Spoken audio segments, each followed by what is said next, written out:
Setelah sekian lama school from home alias sekolah dari rumah diberlakukan, baru-baru ini akhirnya pemerintah mulai mengizinkan anak-anak untuk melakukan pertemuan tatap muka atau belajar kembali di sekolah. Di satu sisi, momen ini memang menggembirakan ya Bun, karena akhirnya si kecil bisa berinteraksi lagi dengan teman-temannya. Tapi di sisi lain, hal ini mungkin bikin Bunda jadi deg-degan dan khawatir, aman nggak ya membolehkan si kecil ke sekolah? Sabar-sabar, tenang dulu ya Bun, dan jangan panik. Biar si kecil aman dan tenang belajar di sekolah, saya akan kasih tahu nih beberapa tips yang bisa Bunda lakukan. So, tonton video ini sampai habis ya.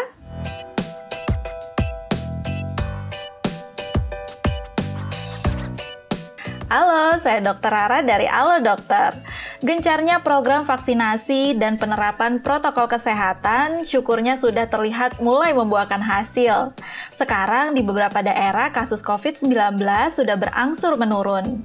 Ini kemudian membuat pemerintah menyesuaikan kembali kebijakan yang telah dibuat, seperti menurunkan level PPKM menjadi level 2 di beberapa daerah tertentu, membolehkan pengunjung rumah makan untuk makan di tempat, hingga mengizinkan anak-anak belajar kembali di sekolah. Ya, setelah lebih dari setahun anjuran sekolah dari rumah diterapkan, beberapa waktu lalu pemerintah akhirnya mulai membolehkan kegiatan belajar mengajar dilakukan secara tatap muka. Tentu dengan beberapa syarat, seperti satu kelas hanya boleh diisi maksimal 25% murid, dan setiap murid maupun guru wajib sudah divaksin, plus harus menerapkan protokol kesehatan yang ketat.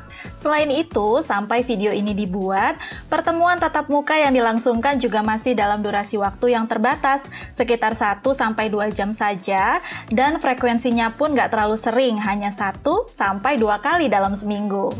Hal ini tentunya dilakukan sebagai upaya agar proses kembalinya belajar mengajar secara langsung dari sekolah bisa berjalan lancar dan terukur, baik resiko maupun manfaatnya, sehingga tidak membahayakan murid maupun guru. Meski begitu, bukannya nggak mungkin aturan ini bisa diubah dengan memperhatikan situasi perkembangan kasus COVID-19 di daerah masing-masing ya. Nah, melihat si kecil bisa bertemu lagi dengan teman-temannya memang menggembirakan. Tapi patut diakui ya Bun, mengajak anak kembali ke sekolah setelah cukup lama belajar di rumah, nyatanya juga bisa menjadi tantangan tersendiri loh. Soalnya, mempersiapkan anak kembali ke sekolah di masa pandemi seperti sekarang ini, nggak cuma sekedar mengecek kelengkapan peralatan menulis, buku pelajaran, dan seragam anak aja nih Bun, tapi juga harus memperhatikan beberapa hal lain yang bisa menjamin keamanan dan kesehatan si kecil di sekolah. Nah, di video kali ini saya bakal kasih tahu hal-hal apa saja yang perlu Bunda perhatikan sebelum si kecil mulai belajar di sekolah. Tapi sebelum itu, ada info menarik nih yang mau saya kasih tahu. Kalau Bunda ingin tanya-tanya langsung ke dokter soal COVID-19 atau mungkin hal kesehatan lainnya, Bunda bisa loh memanfaatkan layanan telemedicine chat bersama dokter di aplikasi Halo Dokter. Di aplikasi ini, pilihan dokternya banyak, ada dokter umum, dokter spesialis, sampai ke psikolog. Respon dokternya juga cepat loh Bun. Dalam waktu kurang dari 5 menit, pertanyaan Bunda udah bakal dijawab, udah gitu penjelasan dokternya gampang banget dimengerti dan pastinya akurat secara medis. Terus, kalau dirasa perlu, dokter juga bisa nih meresepkan obat yang bisa Bunda tebus menggunakan fitur Halo Shop di aplikasi Halo Dokter. Nggak perlu ribet keluar rumah, obat akan dikirim langsung ke rumah oleh tim Halo Dokter. Praktis banget ya Bun, makanya yuk download aplikasi Halo Dokter di Google Play maupun App Store. Oke, sekarang saya akan jelaskan hal-hal apa saja yang perlu Bunda siapkan agar si kecil aman dan nyaman kembali belajar di sekolah. Simak baik-baik ya Bun. Yang pertama, berikan semangat buat si kecil. Karena sudah lama sekolah dari rumah, mungkin si kecil jadi enggan atau malas untuk kembali belajar di sekolah secara tatap muka. Atau justru mereka jadi takut nih tertular virus corona. Nah, hal ini wajar kok Bun. Hal yang bisa Bunda lakukan untuk mengatasinya sederhana saja, yaitu dengan menyemangati si kecil. Sampaikan ke si kecil kalau dia akan baik-baik saja selama di sekolah, karena ada ibu dan bapak guru yang akan menjaga dan melindunginya. Selain itu, kasih tahu juga kalau dia belajar di sekolah, nanti bisa ketemu lagi sama teman-temannya yang mungkin udah dia kangenin. Nah, untuk mengurangi ketakutan anak akan tertular virus corona, Bunda juga bisa mengajarkannya menerapkan protokol kesehatan seperti dengan memakaikan masker yang ukurannya sesuai, mengingatkannya untuk rajin cuci tangan, dan bekali hand sanitizer di dalam tasnya.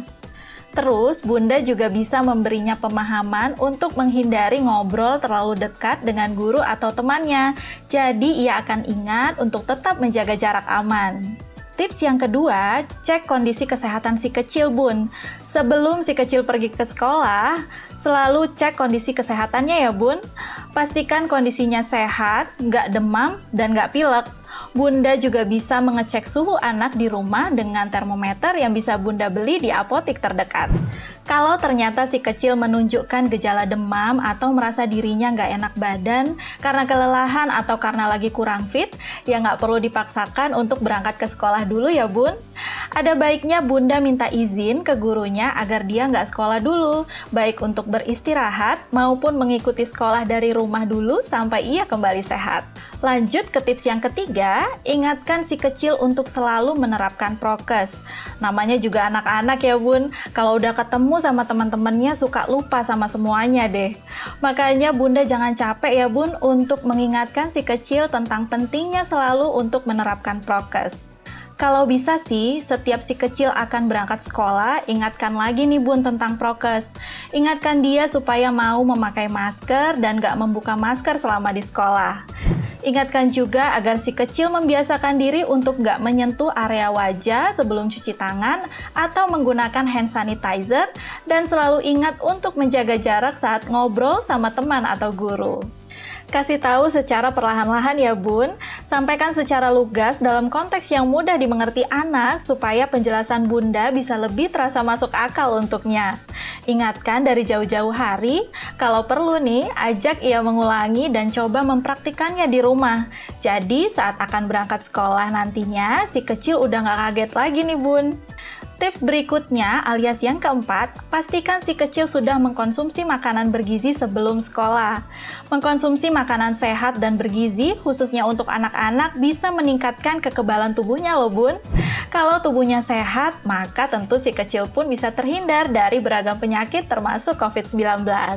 Beberapa makanan yang baik bagi kesehatan dan bisa meningkatkan kekebalan tubuh si kecil adalah seperti brokoli, bayam, dan makanan laut seperti ikan dan kerang. Bunda juga bisa membekalinya dengan buah-buahan yang kaya akan vitamin untuk memperkuat sistem imun anak seperti jeruk, stroberi, pepaya, dan jambu. Nggak cuma supaya daya tahan tubuhnya terjaga, memberikan makanan sehat sebelum ia berangkat sekolah juga akan memberinya energi untuk belajar. Selain itu, si kecil juga jadi lebih mudah untuk mematuhi peraturan nggak membuka masker selama sekolah karena sudah kenyang dari rumah, jadi nggak perlu makan lagi deh di sekolah. Yang perlu diingat, pastikan makanan yang Bunda siapkan untuk si kecil sudah benar-benar bersih dan matang ya, Bun. Kalau nggak dibersihin dengan benar atau nggak dimasak sampai matang, takutnya masih ada kotoran atau kuman yang tersisa di makanan tersebut yang berpotensi bikin si kecil jadi sakit. Lanjut nih, Bun, ke tips yang terakhir, batasi aktivitas di luar rumah. Selain untuk sekolah, sebaiknya jangan membiarkan si kecil keluar rumah kalau memang nggak ada keperluan mendesak ya, Bun. Apalagi membawanya ke tempat-tempat yang banyak kerumunan orangnya nih. Hal itu malah bisa membuatnya semakin beresiko tertular virus corona. Kalau sekedar untuk sesekali refreshing karena sudah terlalu lama di dalam rumah, pilihlah tempat yang memang lapang, berudara segar, dan tidak banyak orang. Jadi, Bunda bersama keluarga tetap bisa mempraktikkan protokol kesehatan yang baik. Dengan begitu, si kecil bisa mencontoh perilaku baik tersebut dari orang tuanya dimanapun ia berada, termasuk di sekolah. Nah, itulah beberapa hal yang perlu Bunda siapkan agar anak aman dan nyaman kembali belajar di sekolah. Simpel-simpel kan ya, Bun? Semoga dengan menerapkan beberapa hal tadi, Bunda juga bisa sedikit lebih tenang untuk membolehkan si kecil sekolah secara tatap muka.